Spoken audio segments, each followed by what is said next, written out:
জি। আহ, ধন্যবাদ। বিসমিল্লাহির রহমানির রহিম। আহ, আজকে ঢাকা আইনজীবী ফোরাম কর্তৃক আয়োজিত এই 31 দফা কর্মশালা অনুষ্ঠানের সম্মানিত সভাপতি আহ, জনাব খোরশেদ আলম, মঞ্চে উপস্থিত আহ, বাংলাদেশ জাতীয়তাবাদী আইনজীবী ফোরামের সম্মানিত সভাপতি জনাব জয়নাল আবেদিন, উপস্থিত ব্যারিস্টার কায়সার, উপস্থিত আহ, প্রখ্যাত আইনজীবী প্রফেসর বুরহানুদ্দিন, উপস্থিত আহ, বাংলাদেশ জাতীয়তাবাদী দল মিডিয়া সেলের আহ্বায়ক জনাব ডক্টর পাভেল সহ আমার সামনে উপস্থিত এই হলের ভেতরে এবং ক্যামেরার মাধ্যমে আমি দেখেছি যে একটি অন্য ঘরেও আরও আইনজীবী উপস্থিত আছেন যারা শুনছেন বা দেখছেন। উপস্থিত সকল আইনজীবীবৃন্দ, আসসালামু আলাইকুম। আপনাদেরকে প্রথমে আন্তরিক ধন্যবাদ জানাই যে এই অনুষ্ঠানটিতে আহ, কথা বলার সুযোগ হওয়ার জন্য আমার মনে হয় আপনারা ডক্টর পাভেলের কাছ থেকে আমাদের 31 দফার যেই পুরো বিষয়টি, এই বিষয়টি সম্পর্কে আপনারা এর মধ্যেই সম্পূর্ণভাবে মোটামুটিভাবে শুনেছেন এবং আমাদের লক্ষ্য কি, উদ্দেশ্য কি সংক্ষিপ্তভাবে উনি তুলে ধরেছেন খুব সুন্দরভাবে।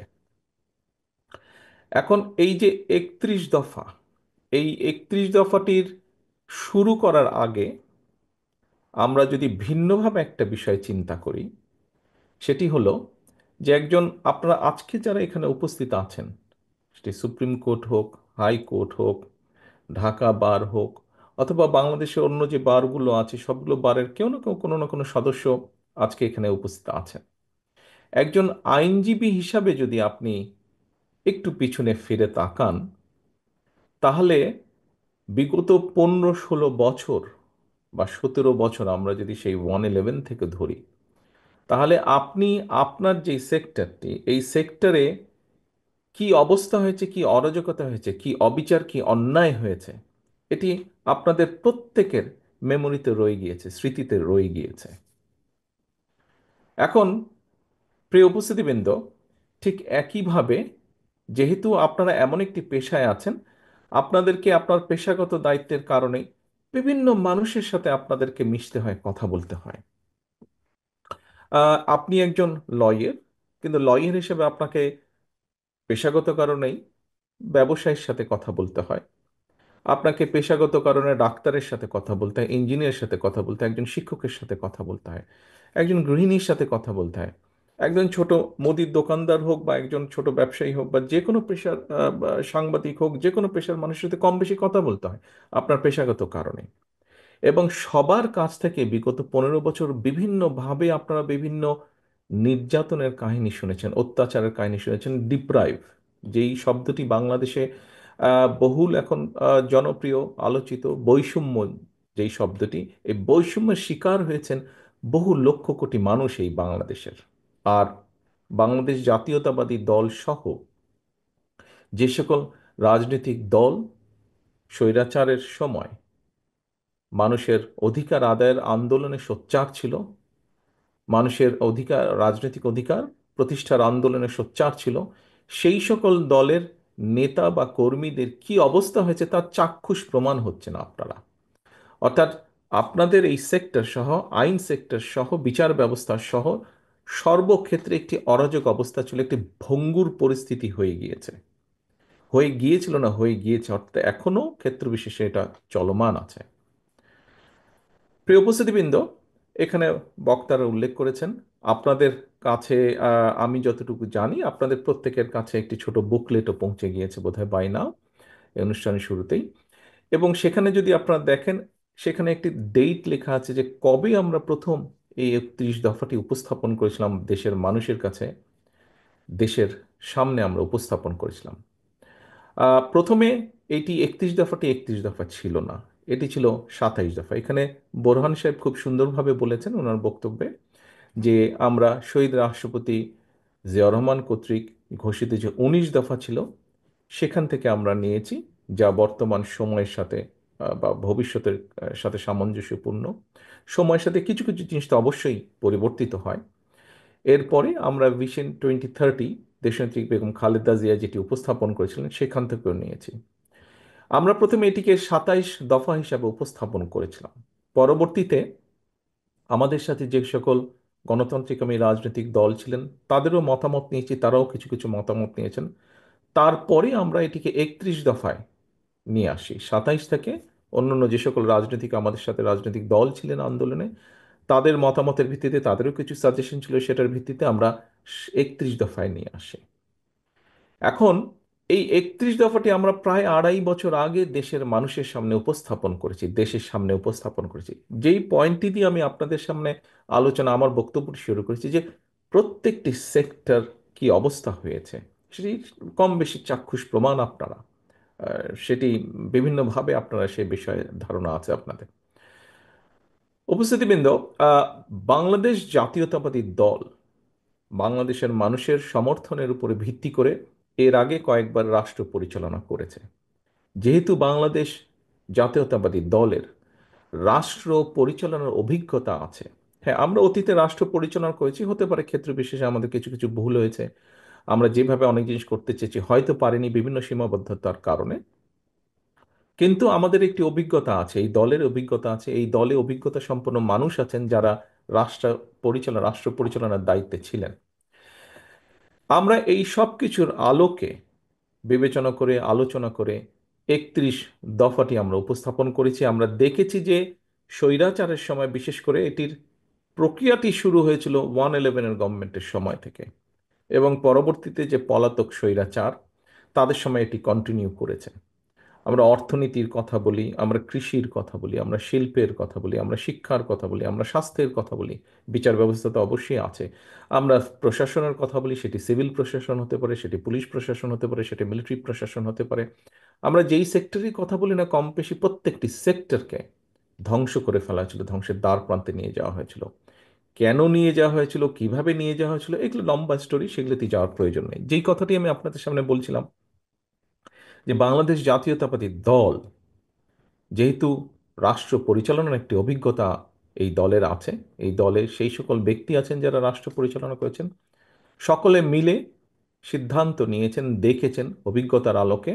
আমরা দেখেছি যে আমরা যদি কতগুলো এখন পলিসি সিদ্ধান্ত গ্রহণ না করি, তাহলে এই দেশকে ধ্বংস থেকে রক্ষা করা সম্ভব নয়। যে সময় বাংলাদেশের কোনো ব্যক্তি, বর্তমানে আমরা অনেককে শুনছি, বিভিন্ন জন, বিভিন্ন মানুষ, সমাজের বহু মানুষ এইরকম বিভিন্ন সংস্কার প্রস্তাব উপস্থাপন করছেন, যেটি একটি খুব ভালো বিষয় বলে আমি মনে করি। প্রত্যেকটি মানুষেরই চিন্তা ভাবনা আছে, বক্তব্য আছে, বিভিন্ন বিষয় সম্পর্কে ধারণা আছে, জ্ঞান আছে। প্রত্যেকেই তাদের তাদের আইডিয়াটি শেয়ার করতে পারেন, উপস্থাপন করতে পারেন, দিস ইজ ভেরি ওয়েলকামিং। কিন্তু যে সময় কেউ সাহস করেনি স্বৈরাচারের মুখের উপরে দাঁড়িয়ে, স্বৈরাচারের চোখে চোখ রেখে বলতে যে এই এই বিষয় সংস্কার করা প্রয়োজন, এই বিষয় দেশ ধ্বংসের দ্বার প্রান্তে, ঠিক সেই সময় বাংলাদেশ জাতীয়তাবাদী দল, তার সাথে যে সকল রাজনৈতিক দল আন্দোলনে আমরা রাজপথে ছিলাম, সকল দল মিলিতভাবে আমরা 31 দফা উপস্থাপন করেছি। আজকের অনেক ব্যক্তিবর্গই সেদিন সংস্কারের স্বর ধারে কাছে ওনারা ছিলেন না, কিন্তু সেদিন বিএনপি সহ বিএনপির সাথে সমমনা মানুষগুলো, সমমনা দলগুলো আমরা 31 দফা উপস্থাপন করেছিলাম। এখন যে কথাটি একটু আগে আপনাদের সামনে বলেছি, যে 31 দফার ভিতরে কি কি আছে, বা 31 দফা কেন, কোন লক্ষ্যে। প্রিয় সহকর্মীবৃন্দ, অভিজ্ঞতা তো অবশ্যই আছে, এবং অভিজ্ঞতার সাথে সাথে বাংলাদেশ জাতীয়তাবাদী দল এটির লক্ষ্য এবং উদ্দেশ্য কি। আমরা একটি রাজনৈতিক দল, আমাদের রাজনৈতিক কর্ম পরিকল্পনা, প্ল্যানিং এসব থাকবে। স্বাভাবিকভাবেই আমরা চাইব আমাদের লক্ষ্য, কৃষি নিয়ে আমরা কি ভাবি, কৃষিকে কিভাবে আমরা আহ, আহ, সবচেয়ে বেশি কন্ট্রিবিউট করতে পারি, অথবা কৃষি থেকে সবচেয়ে বেশি কিভাবে মানুষ উপকৃত হতে পারে, কৃষিকে কিভাবে উন্নত করা যেতে পারে, শিক্ষা, শিক্ষা নিয়ে আমরা কি ভাবি, দেশের ভবিষ্যৎ প্রজন্মকে আমরা কিভাবে গড়ে তুলতে চাই, কিভাবে দেশকে এগিয়ে নেওয়ার জন্য ভবিষ্যৎ প্রজন্মকে, শিক্ষা ব্যবস্থাকে আহ, সাজালে ভবিষ্যৎ প্রজন্মকে এগিয়ে নিয়ে যাবে, দেশকে এগিয়ে নিয়ে যাওয়া যাবে, কিভাবে স্বাস্থ্য ব্যবস্থাকে কিভাবে সাজালে দেশের মানুষের কাছে স্বাস্থ্য সেবা পৌঁছে দেওয়া সম্ভব হবে। আমরা দেখেছি বাংলাদেশ থেকে বহু বহু মানুষকে চিকিৎসার জন্য চলে যেতে হয়, চলে যান যারা এফোর্ড করতে পারেন, বিভিন্ন দেশে যান, তারা যান।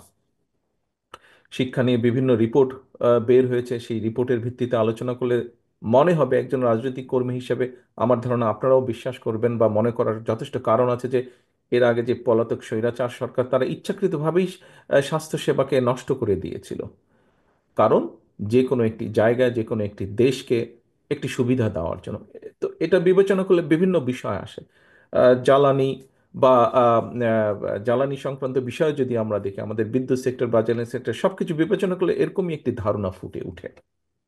আমাদের দেশের পানি ব্যবস্থা আমরা কিভাবে কিভাবে পানি ব্যবস্থা করতে চাই। কয়েকদিন আগে আপনারা খেয়াল করেছেন যে আমরা বাংলাদেশ জাতীয়তাবাদী দল তিস্তা বাঁচাও এরকম একটি কর্মসূচি সাথে আমরা সম্পৃক্ত হয়েছি। দলের অবস্থান থেকে আমরা কর্মসূচি গ্রহণ করেছি। এই যে এই বিষয়গুলো, শিক্ষা বলেন, স্বাস্থ্য বলেন, দেশের কৃষি বলেন, এই যে তিস্তার কথা বললাম, ফারাক্কার বিষয়ে আমরা উল্লেখ করেছি। আমরা অতীতে যখন দেশ পরিচালনার দায়িত্বে ছিলাম, দেশনেত্রী খালেদা জিয়া, শহীদ রাষ্ট্রপতি জিয়াউর রহমান ফারাক্কা চুক্তি করেছেন। দেশনেত্রী খালেদা জিয়া যখন দায়িত্বে ছিলেন, সেই সময় আমরা যখন আমাদের পক্ষে মনে হয়েছে, সরকার মনে করেছে, আমরা জাতিসংঘে বিষয়টি উপস্থাপন করেছি যে আমরা আমাদের ন্যায্য হিস্সা চাই। এইভাবে এই বিষয়গুলো বিভিন্নভাবে 31 দফায় নিয়ে আসা হয়েছে। কারণ আমাদের রাজনৈতিক দল হিসেবে একটি লক্ষ্য আছে, একটি উদ্দেশ্য আছে, কিভাবে আমরা দেশকে সামনে নিতে চাই। প্রিয় উপস্থিতিবৃন্দ, একটি 31 দফার মধ্যে মনে হয় আরেকটি বিষয় আছে, বোরহান সাহেব খুব সুন্দরভাবে ওখানে তুলে ধরেছেন। একটি তো আছে এইসব কর্মপরিকল্পনা, যেখানে আমরা মানুষের, সে বেকার হোক, সেটি অর্ধশিক্ষিত হোক, অল্প শিক্ষিত হোক, শিক্ষিত বেকার হোক, বেকারদের কর্মসংস্থান কিভাবে করতে চাই, আমরা শিল্প ব্যবস্থাকে কিভাবে সাজাতে চাই। একটু আগে আমি বলেছি কৃষি, স্বাস্থ্য, এইগুলো সেক্টর, অর্থাৎ যেগুলোতে মানুষ সরাসরি উপকৃত হবে, যেগুলোতে মানুষ উপকৃত হবে, মানুষ স্বস্তিতে থাকবে, এরকম কতগুলো সাবজেক্ট আছে। আর আরেকটি ভাগ আছে, যেই ভাগটির সাথে কম বেশি পেশাগত কারণে আপনাদের একটি সম্পর্ক আছে। সেটি যেমন উল্লেখ করতে হয়, যেমন আমরা বলেছি আপার হাউস বা দ্বিকক্ষ বিশিষ্ট একটি বিষয়। আমরা বলেছি আমরা তত্ত্বাবধায়ক সরকার ব্যবস্থাকে পুনর্বিবর্তন করতে চাই। আমরা বলেছি যে আমরা যেটি আছে যে রাষ্ট্রপতি এবং প্রধানমন্ত্রীর মধ্যে ক্ষমতার একটি ভারসাম্য। আমরা বলেছি যে আমরা মনে করি যে দেশের এই সংসদ যে ব্যবস্থা, এই ব্যবস্থার মধ্যে স্বাভাবিক যেহেতু সংসদীয় ব্যবস্থা, এখানে প্রধানমন্ত্রী হয়। এবং আমাদের একটি মনে করার কারণ আছে, বিভিন্ন বিবেচনায় আমরা মনে করি যে যে স্বৈরাচার ব্যবস্থাটি, এটিকে যদি আমরা ঠিক করতে চাই, এটির হাত থেকে যদি দেশকে রক্ষা করতে চাই, আমরা মনে করি যে একজন ব্যক্তি পরপর দুবারের বেশি প্রধানমন্ত্রী হতে পারবেন না। এখন প্রিয় উপস্থিতিবৃন্দ, এইটি আরেকটি সেক্টর, এটি আরেকটি সেক্টর, এই যে আইনগত বিষয় বা এই যে নৈতিক কতগুলো বিষয়, এটি আরেকটি সেক্টর। এখানে দুটো ভাগ আছে 31 দফার মধ্যে, নিশ্চয়ই আপনারা খেয়াল করেছেন। একটি হচ্ছে প্রতিদিন মানুষের, প্রতিটি মানুষের সাথে কিভাবে মানুষের জীবনযাত্রা বা লাইফকে একটা বেটার পজিশনে নেওয়া যায়, সকলের, সব শ্রেণী পেশার মানুষকে, সেটি একটা চ্যাপ্টার। আরেকটি চ্যাপ্টার আছে নৈতিক কতগুলো বিষয়ের পরিবর্তনের বা নৈতিক কতগুলো বিষয়ের উন্নতি, সেটি আমাদের রাজনৈতিক সবকিছু, চিন্তা চেতনার পরিবর্তন। এখন অবশ্যই এখানে বোরহান সাহেব, আবার বলতে হচ্ছে আমাকে ওনার কথা, উনি একটি কথা বলেছেন যে এই বিষয়গুলোকে যদি আমাদের অ্যাড্রেস করতে হয়, বা যে কোনো বিষয় যদি আমরা অ্যাড্রেস করতে চাই না কেন, এই বিষয়গুলোকে অবশ্যই অবশ্যই পার্লামেন্টের মাধ্যমে করতে হবে, সংসদের মাধ্যমে করতে হবে। সংসদবিহীন একটি সরকার যত যাই করুক, সেই বিষয়গুলো আমার ঠিক বোধগম্য নয়। একজন পলিটিক্যাল অ্যাক্টিভিস্ট হিসেবে, একজন রাজনৈতিক ব্যক্তি, রাজনৈতিক কর্মী হিসেবে আমার বোধগম্য নয় যে কিভাবে ইমপ্লিমেন্ট করা সম্ভব একটি পার্লামেন্ট ছাড়া। কারণ যারা সংস্কারের কথা বলছেন, আমার ধারণা নিশ্চয়ই ওনারাও এতটুকু বুঝতে সক্ষম যে যাই করি না কেন, কারণ অতীতে দেখা গিয়েছে যে অনেকে এরকম অনেক সংস্কারের কথা বলেছে, কিন্তু যখন পার্লামেন্ট বসেছে, আমরা 111-এর সময় দেখেছি তারাও অনেক বড় বড় সুন্দর সুন্দর কথা বলেছিল, অনেকগুলো সংস্কার প্রস্তাব কি কি সব করেছিল। কিন্তু পরবর্তীতে যখন পার্লামেন্ট বসেছে, স্বৈরাচার যখন ক্ষমতা গ্রহণ করেছে, খুব ক্লিয়ারলি বলা যায় কম বেশি, এটি বলার জন্য রকেট সায়েন্সের প্রয়োজন হয় না। 2008 সালের নির্বাচনে সেখানে ঘাপলা ছিল। সেটি যে স্বৈরাচার যে ক্ষমতায় ছিল তার বিভিন্ন কথাবার্তা থেকে বেরিয়ে এসেছে। এগুলি ঐতিহাসিকভাবে প্রমাণিত। এছাড়াও ইলেকশন রেজাল্ট অ্যানালাইসিস করলেও আমরা দেখেছি 2008 সালে, তারপরেও গণতন্ত্রের স্বার্থে আমরা সেটিকে একসেপ্ট করে নিয়েছিলাম সেই সময়। তো আমরা যদি দেখি তাহলে আমরা দেখেছি যে তখনও সেই সব সংস্কার প্রস্তাবকে তখন অন্যভাবে চেঞ্জ করে ফেলা হয়েছিল, করা হয়নি। কারণ সেটি প্রকৃত জনগণের ভোটে নির্বাচিত সংসদ ছিল না। জনগণের ভোটে 2008 সালে প্রকৃত জনগণের ভোটে ছিল না। এবং এইবার আর সেইবারের তফাৎটা এটাই হচ্ছে যে এইবার সংস্কারের প্রস্তাব সবচাইতে প্রথম বাংলাদেশ জাতীয়তাবাদী দল দেশের সামনে এবং দেশের মানুষের সামনে উপস্থাপন করেছে। আর কেউ করার আগে, সবচাইতে আগে আমরা করেছি, বাংলাদেশ জাতীয়তাবাদী দল। যেহেতু আমরা বাংলাদেশ জাতীয়তাবাদী দল এই সংস্কার প্রস্তাব সবচাইতে আগে উপস্থাপন করেছি, কমিটমেন্ট করেছি আমরা বাংলাদেশের মানুষের কাছে, সেজন্যই এটিকে পর্যায়ক্রমিকভাবে, ধারাবাহিকভাবে এটিকে সাকসেসফুল করা অথবা এটি প্রতিশ্রুতি পূরণ করা, এটি আমাদের একটি পবিত্র দায়িত্ব। এবং এই পবিত্র দায়িত্ব যদি আমাদেরকে পর্যায়ক্রমিকভাবে বাস্তবতার নিরিখে আমাদেরকে এটিকে পূরণ করতে হয়, অবশ্যই একটি সংসদের প্রয়োজন আছে। কারণ সংসদ ছাড়া একটি নির্বাচন, যেই নির্বাচনের মাধ্যমে বাংলাদেশের মানুষ প্রকৃতভাবে তাদের রায় প্রদান করতে পারবে, সেই রায়ের মাধ্যমে যেটাই রেজাল্ট হোক না কেন সংসদের, স্বচ্ছ এবং স্বাভাবিক নিরপেক্ষ নির্বাচনের মাধ্যমে যেই রায়টি হবে, সেই রায়ের মাধ্যমে সংসদ যেটাই হোক না কেন, সেই সংসদ একমাত্র সংস্কার প্রস্তাবকে বাস্তবে রূপ দিতে সক্ষম হবে। প্রিয় উপস্থিতিবৃন্দ, আহ, বিভিন্ন ব্যক্তি, বিভিন্ন বিষয়, কোন নির্বাচন আগে হবে, কোন নির্বাচন পরে হবে, বিভিন্ন জনের বিভিন্ন দাবি হয়তো থাকতেই পারে, এটিতে থাকতেই পারে। কিন্তু আমাদেরকে আজকে একটি বাস্তবতা মনে হয় বিবেচনা করতে হবে। সেই বাস্তবতা, আমরা যদি আমাদের চারিদিকে তাকাই, তাহলে আমরা একটি অস্থিরতা হয়তো লক্ষ্য করতে পারি। বিভিন্ন টিভি টকশো থেকে আরম্ভ করে বিভিন্ন ব্যক্তি যারা বিভিন্নভাবে তাদের রাজনৈতিক বক্তব্য উপস্থাপন করেন, বিভিন্ন মাধ্যমে, ইলেকট্রনিক মাধ্যম সহ বিভিন্ন মাধ্যমে, প্রত্যেক জায়গায় আমরা দেখছি যে একটি অস্থিরতা বিরাজ করছে।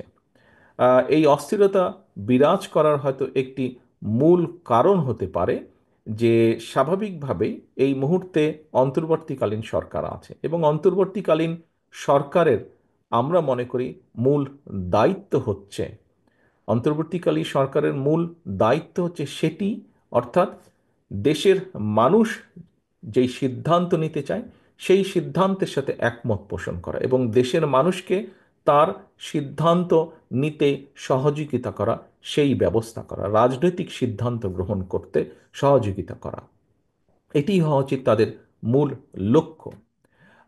আমরা আহ, লক্ষ্য করছি যে আহ, বিভিন্ন কথাবার্তা, সরকারের বিভিন্ন ব্যক্তির বিভিন্ন কথাবার্তা থেকে আমাদের কাছে মনে হচ্ছে তারা, এবং বিভিন্ন ব্যক্তির আলোচনা থেকেও ফুটে উঠছে যে তারা সম্ভবত তাদের লক্ষ্য থেকে কিছুটা হলেও বিচ্যুত হচ্ছেন ক্ষেত্র বিশেষে। এবং বিভিন্ন স্টেটমেন্ট থেকে, বিভিন্ন ব্যক্তির বিভিন্ন স্টেটমেন্ট থেকে বিভিন্ন রকম কনফিউশনের তৈরি হচ্ছে, বিভিন্ন কনফিউশন তৈরি হচ্ছে, মানুষ বিভিন্নভাবে কনফিউজড হচ্ছে। প্রিয় উপস্থিতিবৃন্দ, খুব স্বাভাবিকভাবে রাজনীতিতে যখন কনফিউশন থাকবে, অস্থিরতা তখন দেখা দিবে আমাদের, এবং এই অস্থিরতার কারণে প্রত্যেকটি দেশের প্রত্যেকটি মানুষ সমস্যার সম্মুখীন হবে। কারণ যখনই রাজনৈতিক অস্থিরতা থাকবে, রাজনৈতিক স্টেবিলিটি যদি আমরা এনশিওর করতে না পারি, তাহলে আমরা যে যত সংস্কারই ঘোষণা করি না কেন, যে যত নীতি গ্রহণ করি না কেন, কোনোটি সাকসেসফুল হবে না। রাজনীতি অস্থির হলে এটি এফেক্ট করবে অর্থনীতিতে, এবং অর্থনীতি এফেক্ট করবে সব কিছুকে, অর্থনীতি এফেক্ট করবে সব কিছুকে। সেই জন্যই অর্থনীতি এফেক্ট করবে, এমনকি আপনারা যারা আইন পেশার সাথে সম্পৃক্ত আছেন, আপনার পেশাকে এফেক্ট করবে খুব স্বাভাবিকভাবে। একজন ক্ষুদ্র মুদি দোকানদার বলি, একজন রিক্সা চালক বলি, একজন সিএনজি চালক বলি, একজন মাঝারি ব্যবসায়ী বলি, আহ, যে কারো কথাই বলি না কেন, প্রত্যেকটি ক্ষেত্রে কিন্তু এফেক্ট করবে এবং প্রতিটি মানুষ ক্ষতিগ্রস্ত হবে।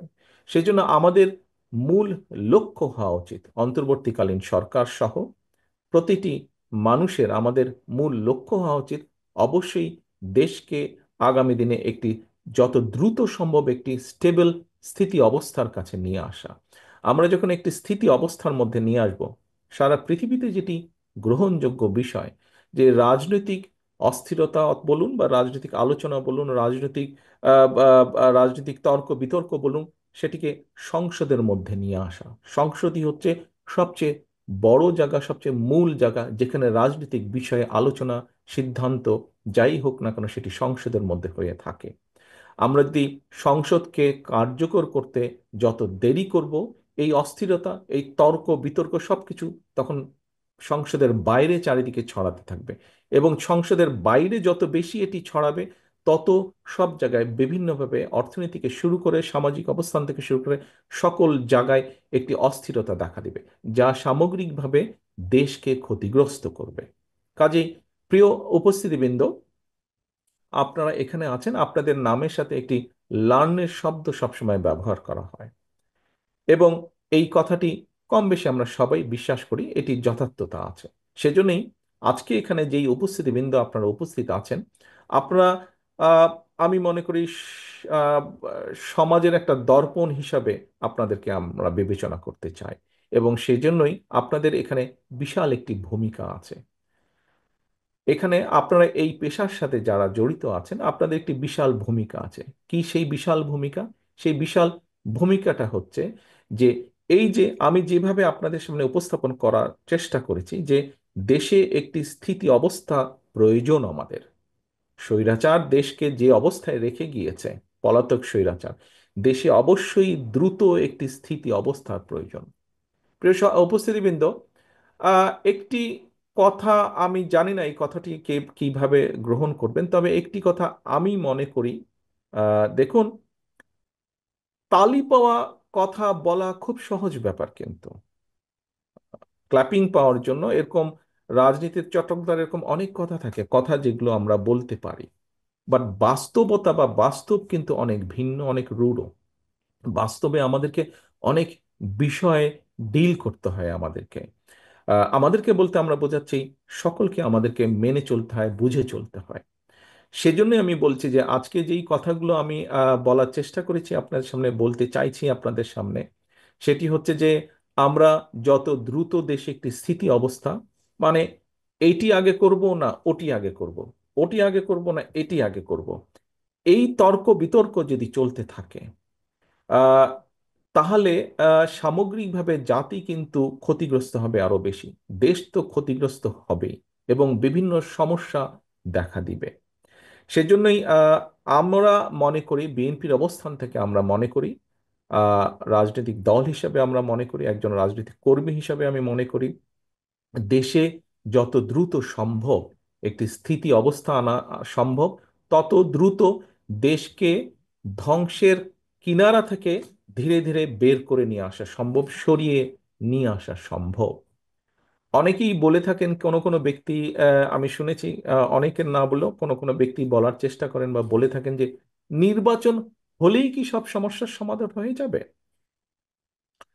নির্বাচন হলেই যে সব সমস্যার সমাধান হয়ে যাবে, সে কথাটি এইভাবে না বলে আমরা চিন্তা করতে পারি, নির্বাচন হলে যেহেতু একটি স্থিতি অবস্থা আসবে এবং ধীরে ধীরে রিফর্ম কাজগুলো শুরু হবে, সমস্যাগুলোর আহ, প্রকটতা, তীব্রতা ধীরে ধীরে কমা শুরু করবে এবং নির্বাচন হলে সমস্যাগুলোর সমাধান কিভাবে করা যায়, এটি দায়িত্বপ্রাপ্ত হবেন বিভিন্ন মানুষ। যখন দায়িত্বপ্রাপ্ত হবেন, স্বাভাবিকভাবেই তারা বসবেন, তারা আলোচনা করবেন, তারা কাজ করবেন।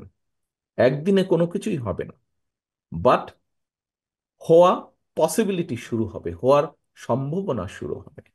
কাজেই প্রিয় উপস্থিতিবৃন্দ, আজকে আমরা এখানে 31 দফার কর্মশালায় অনুষ্ঠানে যোগদান করেছি। এই 31 দফার লক্ষ্য উদ্দেশ্যই ছিল দেশ এবং দেশের মানুষ, কিভাবে দেশের মানুষের অবস্থার উন্নতি ঘটানো যায়, কিভাবে দেশের উন্নতি ঘটানো যায়। এই 31 দফা বাস্তবায়নের সুযোগ যদি বাংলাদেশ জাতীয়তাবাদী দল আগামী দিনে বাংলাদেশের মানুষের সমর্থনে সরকার গঠনে সক্ষম হয়, তাহলে এই 31 দফা আমরা পূরণে আমরা যথাসাধ্য আমাদের অবশ্যই চেষ্টা থাকবে। কিন্তু কিন্তু 31 দফাকে যদি আমাদের বাস্তবায়ন করতে হয়, তাহলে আমি ব্যক্তিগতভাবে বিশ্বাস করি 31 দফা বাস্তবায়ন করতে হলে 31 দফা আপনারা যদি খুব ভালো করে দেখেন, আহ, আমরা আমাদের অবস্থান থেকে 31 দফা দিয়েছি। অন্তর্বর্তীকালীন সরকার বেশ কয়েকটি 6টি বোধহয় কমিশন গঠন করেছেন, তারাও বিভিন্ন বিষয়ে সুপারিশ দিয়েছেন। আপনারা যদি মিলিয়ে দেখেন দেখবেন খুব একটা বেশি তফাৎ নেই 31 দফার সাথে, খুব একটা বেশি ডিফারেন্স নেই। কিছু কিছু থাকতেই পারে, না থাকার কোনো কারণ নাই। তাদের কিছু কিছু বিষয় মনে হয়েছে ওনারা দিয়েছেন, এটা দিতেই পারেন ওনারা।